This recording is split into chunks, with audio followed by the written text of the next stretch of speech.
ಮೇಲೂ ಕೂಡ ಯಾಕೆ ಈ ರೀತಿ ಕಲಾಪಕ್ಕೆ ಅಡ್ಡಿ ಮಾಡ್ತಾ ಇದ್ದಾರೆ? ಅವಕಾಶ ತಗೊಂಡು ಮಾತಾಡ್ಲಿ. ಇವ್ರಿಗೆ ಚರ್ಚೆ ಆಗ್ಬೇಕಾ, ಗಲಾಟೆ ಆಗ್ಬೇಕಾ?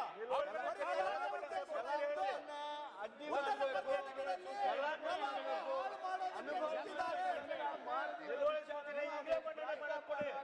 ಅವರಿಗೆ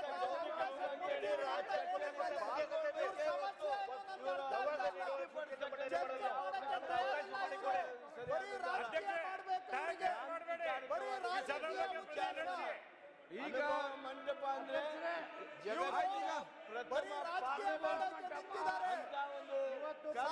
ಕಲಾಪ ಹಾಳು ಮಾಡೋದೇ ಇವರ ಉದ್ದೇಶ. ಉತ್ತರ ಕರ್ನಾಟಕದಲ್ಲಿ ಮೊದಲನೇ ಗಂಟೆಯಲ್ಲಿ ಬರೀ ಗಲಾಟೆಗೆ ನಿಂತಿದ್ದಾರೆ. ಚರ್ಚೆಗೆ ಸರ್ಕಾರ ತಯಾರಿದೆ.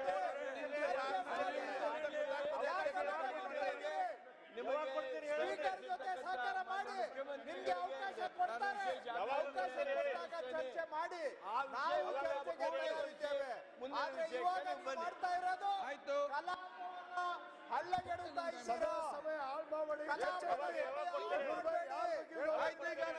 ಜನ ನಮ್ಮನ್ನ ನೋಡ್ತಾ ಇದ್ದಾರೆ.